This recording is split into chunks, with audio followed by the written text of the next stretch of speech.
आप अपने ध्यान को लगाएं। जो लोग नहीं पढ़े लिखे हैं, जिनके पास बाइबल नहीं है, जो लोग नहीं पढ़ना जानते हैं, वो क्या करें, अपना ध्यान मेरी ओर केंद्रित करें। ओके जी, पढ़िए। यदि हाँ, तुम में कोई दुखी है, यदि तुम में कोई दुखी है तो वह प्रार्थना करे। तो वो प्रार्थना करे। यदि आनंदित है, यदि आनंद नहीं, भाई ब्रदर मैंने कितने से पढ़ने के लिए बोला? 14 से जी।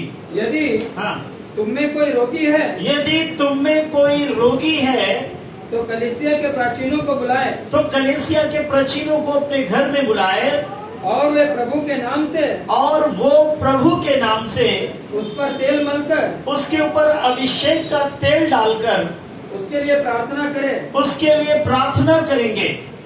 और विश्वास की प्रार्थना के द्वारा, और अभी ध्यान से सुनना है, और लिखा हुआ है कि तुम में से अगर कोई रोगी है, कोई दुखी है, कोई परेशान है, तो वो क्या करना है ना? अभी किताब चालू कर सकते हो।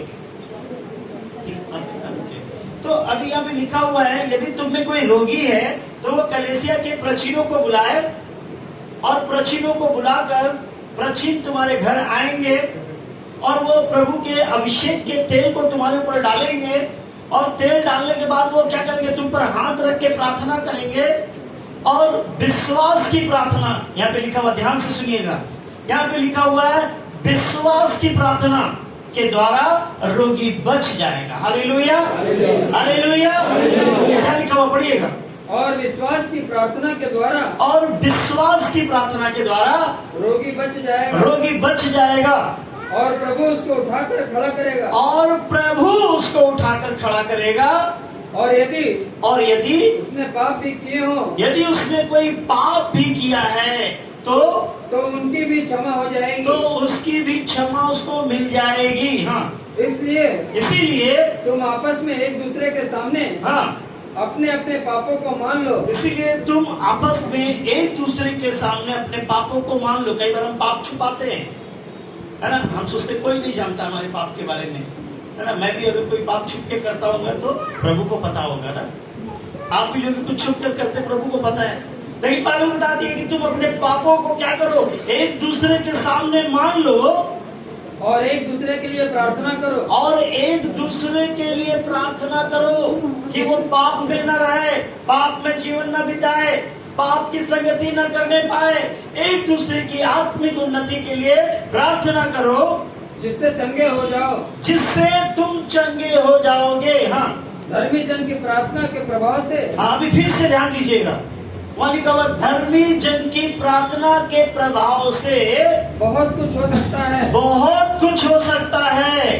हाँ, आगे पढ़ेंगे। एलिया भी तो हमारे समान दुख सुख भोगी मनुष्य था, दुख और सुख के भोगी का मनुष्य था वो। हाँ, और उसने गिड़गिड़ाकर प्रार्थना की, कि मैं न बरसे, मैं यानी कि बारिश ना हो, और 3.5 वर्ष तक, और 3.5 साल तक भूमि पर मैं नहीं बरसा, भूमि पर बारिश नहीं हुई। Hallelujah, hallelujah. और आगे क्या लिखा हुआ है, फिर उसने प्रार्थना की, तो आकाश से फिर वर्षा हुई, और भूमि फलवंत हुई, और भूमि क्या हुई, जो सूखी पड़ी हुई थी वो क्या हुई, फलवंत हुई। Hallelujah, hallelujah, hallelujah. प्रभु के वचन में लिखा हुआ है कि धर्मी जन की प्रार्थना के प्रभाव से। हालेलुया। मैं आज आपको बहुत यूनिक बात बताने जा रहा हूँ, अपने ध्यान को मेरी ओर केंद्रित करें। पिछले समय में प्रभु के दास ने बताया था कि you are not ordinary people, आप साधारण लोग नहीं है। परमेश्वर ने आपको चुन लिया है, आपको बुला लिया है, ताकि आपको साधारण से क्या बनाए, असाधारण बना दे। आपको क्या बनाए, साधारण से असाधारण बना दे। Hallelujah, hallelujah.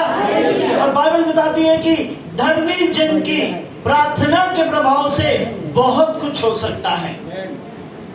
बोलिए मेरे साथ, बोलिए, धर्मी जन की प्रार्थना के प्रभाव से बहुत कुछ हो सकता है, सब कुछ हो सकता है। फिर एक बार बोलेंगे, आप बोलेंगे, अभी क्या बोलेंगे, धर्मी जन की प्रार्थना के प्रभाव से यहाँ प्रभु किस लिए बुलाया है? धर्मी होने के लिए। आपको यहाँ प्रभु किस लिए बुलाया? किस लिए बुलाया? अभी आप बोलेंगे मेरी प्रार्थना के प्रभाव से, विश्वास के साथ बोलना। देखिए प्रभु आपके जीवन में नया काम करने जा रहा है, आपको नई ब्लेसिंग देने जा रहा है। विश्वास के साथ अपने हृदय पर हाथ रखिए और अपनी आंखों को बंद कीजिए और बोलिए मेरी प्रार्थना के प्रभाव से बहुत कुछ हो सकता है। असंभव भी संभव हो जाएगा, नामुमकिन भी मुमकिन हो जाएगा मेरी प्रार्थना के प्रभाव से। हालेलुया। बाइबल बताती है कि आपकी प्रार्थना जो विश्वास की प्रार्थना है उसमें बड़ा बड़ा मिरेकल होगा। आपकी प्रार्थना जो विश्वास की प्रार्थना है वो